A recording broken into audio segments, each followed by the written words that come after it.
कैकेयी के स्वरूप को देख करके भरत जी बहुत दुखी हुए और पूछा, माँ ये क्या हुआ? क्योंकि अपशगुन पहले से ही हो रहे थे। तो केवट ने पूछा, माँ ये क्या हुआ? तो यहाँ पर शब्द है, कैकेयी जी ने कहा, भरत मैंने बनाने का तो बहुत प्रयास किया, मैंने बनाने का तो बहुत प्रयास किया, लेकिन हे भरत थोड़ी सी गड़बड़ी हुई। सब तो बन गया, लेकिन तुम्हारे पूज्य पिताश्री नहीं रहे। तुम्हारे पूज्य पिताश्री छोड़ करके, जैसे ही सुना कि पूज्य पिताश्री चले गए तो भरत जी रोने लगे और कहने लगे कि माँ मैं तो अभागा हूं कि मैंने अंत समय में पूज्य पिताश्री का दर्शन नहीं किया, लेकिन ये बताओ कि अंत समय में भी क्या पूज्य पिताश्री ने मुझे याद किया था? तो कैकेयी अम्बा कहती हैं, भरत याद तो जरूर किया था अंत समय में, लेकिन भरत को नहीं, अंत समय में राम को याद किया था। भरत जी तुरंत घबरा गए और कहने लगे, माँ याद उसे किया जाता है जो दूर रहता है। क्या जिस समय पूज्य पिताश्री जा रहे थे उस समय राघव भैया भी नहीं थे क्या? अब कैकेयी ने बताया कि तुम्हारे पूज्य पिताश्री जब गए तो राघवेंद्र नहीं थे। क्यों? क्योंकि मैंने राज्य पट तुम्हारे लिए मांग लिया और राम के लिए वनवास मांगा। जैसे ही इतना सुना कि मेरे कारण मेरी मां ने राज्य मांग लिया और राघवेंद्र को वन भेज दिया, भरत जी कहने लगे, अरे अरे कैकेयी, ये शब्द हैं भरत जी के, अरे कैकेयी ये तूने क्या किया?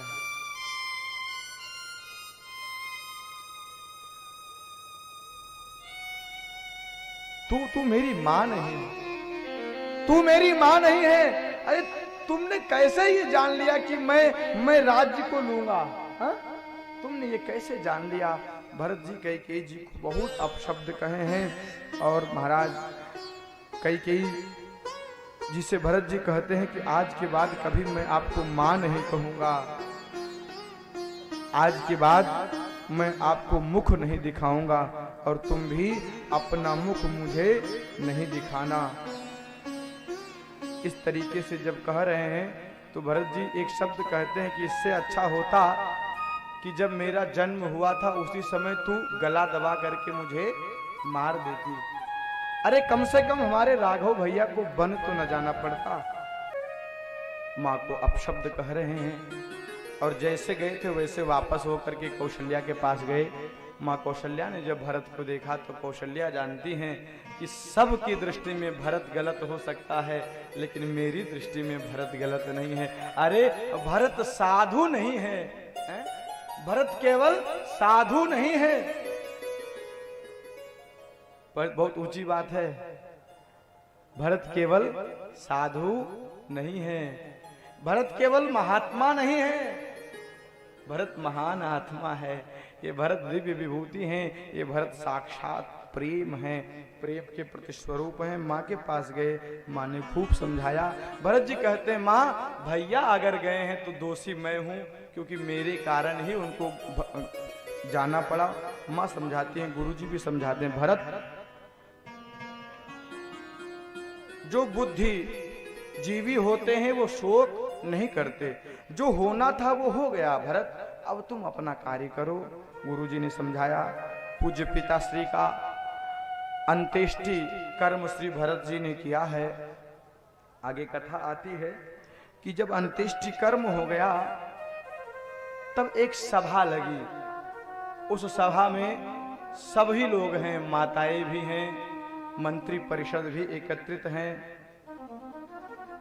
सभी लोग एकत्रित हैं उस सभा में। सबसे पहले गुरुजी उठे और गुरुजी ने कहा, भरत ये अयोध्या डूब रही है। श्री भरत जी गुरुजी ने कहा, भरत ये अयोध्या डूब रही है। क्यों? क्योंकि इस अयोध्या को, ये अयोध्या जिस नाव पे विराजमान है उस नाव को चलाने वाला ना राम बचे हैं और ना ही दशरथ बचे हैं। प्रेम से बोलो जय सिया राम। ना राम बचे हैं ना दशरथ बचे हैं। और अगर नाव पर चलाने वाला ना होना तो जितने लोग बैठेंगे सभी डूब जाएंगे। हे भरत, एक नाविक अगर नाव में ना हो तो जितने यात्री बैठे होते हैं सारे यात्री डूब जाते हैं। हे भरत, अयोध्या भी एक नाव पर, एक नौका पर विराजमान है और हम सब अयोध्यावासी इस पर बैठे हैं, यात्रा कर रहे हैं, लेकिन इसको कोई खेने वाला नहीं है। हे भरत, तुम इस पथ को, इस पद को स्वीकार कर लो। गुरुजी ने कहा, भरत, ये रघुवंश की रीति है और पुत्र को होना भी चाहिए। पिता की अनुचित वाणी भी हो तो पुत्र को करना चाहिए। और दो उदाहरण दिए हैं, दो उदाहरण दिए हैं। परशुराम जी का उदाहरण दिया। गुरुजी कहते हैं कि परशुराम जी ने कहा, परशुराम जी के पिताजी ने कहा कि मां का वध कर दो। तो परशुराम जी ने, यद्यपि अनुचित वाणी थी, उचित नहीं थी ना, एक बेटा अपनी मां को मार दे, ये अच्छी बात है? अच्छी बात नहीं है। लेकिन पिता कह दिए कि अपने मां का वध कर दो, इस अनुचित था। अनुचित वाणी का भी पालन श्री परशुराम जी ने किया है। अनुचित वाणी का भी पालन श्री भरत जी ने किया है। और ययाति जी ने अपने पूज्य पिताजी को अपना यौवन, कोई अपना यौवन अपने पिताजी को मां के साथ उपभोग के लिए देगा? नहीं देगा, ये अनुचित है। लेकिन पिताजी की इच्छा थी, इसलिए राजा ययाति ने अपना यौवन अपने पूज्य पिताश्री को प्रदान कर दिया। पिता की अगर अनुचित भी वाणी हो तो पुत्र को चाहिए कि पिताजी के वाणी का समर्थन पालन करना चाहिए। इसलिए हे भरत, तुम्हारे पिताजी की दो इच्छा थी, दो वरदान था। एक का पालन करने के लिए तो रामभद्र चले गए हैं, अब दूसरा पालन आपको करना है। गुरुजी की बात हो गई, माता जी उठी, कौशल्या मैया, कौशल्या जी ने भी कहा। मंत्री परिषद भी अपना अपना मत रख रहे हैं, भरत जी को समझा रहे हैं। जब सब लोग समझा चुके तब श्री भरत जी उठे और उठ करके किसको प्रणाम किया? राम जी को प्रणाम किया। और राम जी को प्रणाम करके कहते हैं भरत जी कि प्रभु, हे राघव सरकार, हे राघव भैया, आज मुझे निरुत्तर किसको करना है? जिसने मुझे पढ़ाया है। आज मुझे उसको निरुत्तर करना है जिसने मुझे पढ़ाया है, जिसने चलना सिखाया है।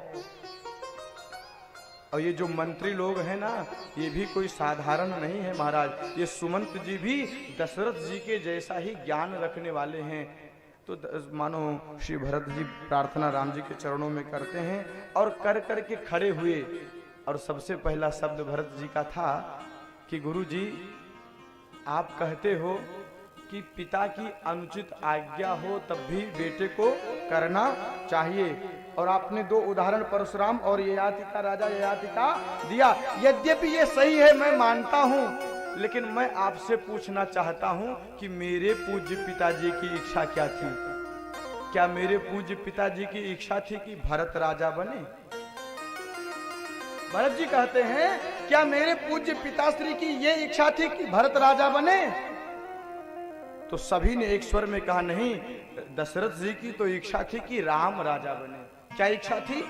राम राजा बने। अच्छा, अगर इच्छा न होती तो जैसे सभा आज लगी है ऐसे सभा वनवास के पहले भी लगी थी। वहां पर भी सभी लोग थे, वशिष्ठ जी थे और वहां भी मंत्री परिषद थे। तो वहां पर भी सभा में जब सबने निश्चय किया था कि कल शुभ नक्षत्र में राम राजा बनेंगे, तो प्रस्ताव किसने पारित करवाया था? दशरथ जी ने। तो कहीं ना कहीं इच्छा राम को राजा बनाने की थी, ना कि भरत को राजा बनाने की। अब जैसे इतना कहा महाराज, गुरुजी भी शांत, मंत्री परिषद भी शांत, सारे लोग शांत। और भरत जी ने कहा, गुरुजी, यदि आज आपकी बात का, आज आपकी बात का प्रतिपादन करके मैं राजा बन भी जाऊंगा तो जीत पूज्य पिताश्री के वचनों की नहीं होगी, जीत मंथरा के वचनों की होगी, जीत कैकेयी के वचनों की होगी। आपको बताएं, कोई जीतता है तो मतों से जीतता है, कोई जीतता है तो मतों से जीतता है, वोट से जीतता है ना। यहां पर भी मानो वोटिंग हो रही है, यहां पर भी वोटिंग हो रही है, तो मानो वोटिंग हो रही है तो जीतेगा कौन? जिसके तरफ ज्यादा लोग होंगे, ज्यादा वोटर होंगे, सपोर्टर होंगे, वो जीतेगा। किसी ने कहा यदि यहां पर अगर भरत की बात आ जाए तो केवल भरत के लिए 3 वोट हैं, भरत के लिए केवल 3 वोट हैं। कौन? एक कैकेयी है और एक मंथरा है, एक कैकेयी है और एक मंथरा है। तीसरा कौन है? किसी ने जब कहा तो तीसरा संत कहते हैं कि राम जी भी हैं। अगर भरत के विषय में कोई राम जी से भी पूछेगा तो राम जी यही करेंगे कि जो भरत का कार्य करो, सबका सपोर्ट राम जी करेंगे। तो भरत के लिए तो केवल 3 सपोर्टर हैं, लेकिन राम के लिए तो पूरी प्रजा है महाराज, पूरी प्रजा है। तो जीत किसकी होगी? जहां पर 3 होंगे कि जहां पर बहुमत होंगे? हैं?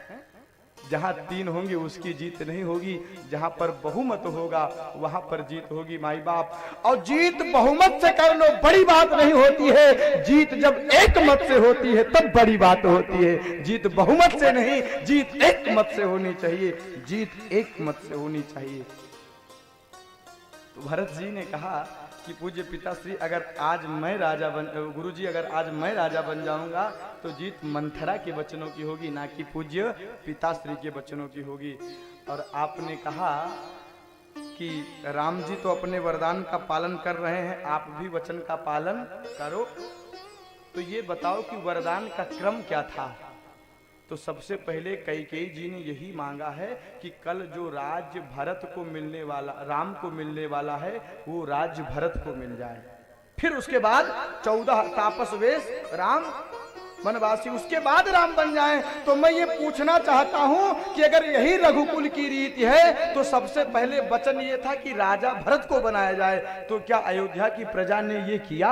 अरे सबसे पहले अगर रघुकुल की रीति ही मानते हैं तो सबसे पहले भरत को बुला करके राजा बनाना चाहिए, उसके बाद राम को वनवास भेजना चाहिए। क्या ऐसा अयोध्या की प्रजा ने किया? सभी शांत हो गए, आज कोई नहीं बोल रहा है। चर्चाएं बहुत हैं लेकिन आज ही विश्राम करना है। गुरुजी खड़े हो गए और गुरुजी ने कहा, भरत आज तक तो मैं समझता था मैं जो कहूंगा वो धर्म होगा, लेकिन साधु साधु साधु हे भरत, आज के बाद जो तुम कहोगे वो धर्म होगा, जो मैं कहूंगा वो धर्म नहीं होगा। अब जो तुम्हारी इच्छा है वो तुम कहो। तब भरत जी ने कहा, हमारी तो यही इच्छा है कि हम सब अयोध्यावासी चलें और राम जी को वहीं चलें। अगर वो आने चाहें तो ले आएं और ना आना चाहें तो उनको वहीं पर राजा बना दें। जैसे ही भरत जी ने कहा, मानो मछली को जल मिल गया हो, मानो सांप को मणि मिलने पर जो खुशी आनंद की प्राप्ति होती है, वही आनंद अयोध्या की प्रजा को है। भरत जी ने आदेश दिया, देर नहीं, कल सुबह ही चलना है। छोटे छोटे बच्चे अयोध्या के लिए सो नहीं रहे हैं। क्यों? क्योंकि सब जानते हैं राम जी सो गए थे, इसीलिए छोड़ करके चले गए थे। कहीं यहाँ पर भी हम सो जाएं और भरत जी भी हमको छोड़ करके ना चले जाएं, इसलिए अयोध्या में कोई सोया नहीं हो।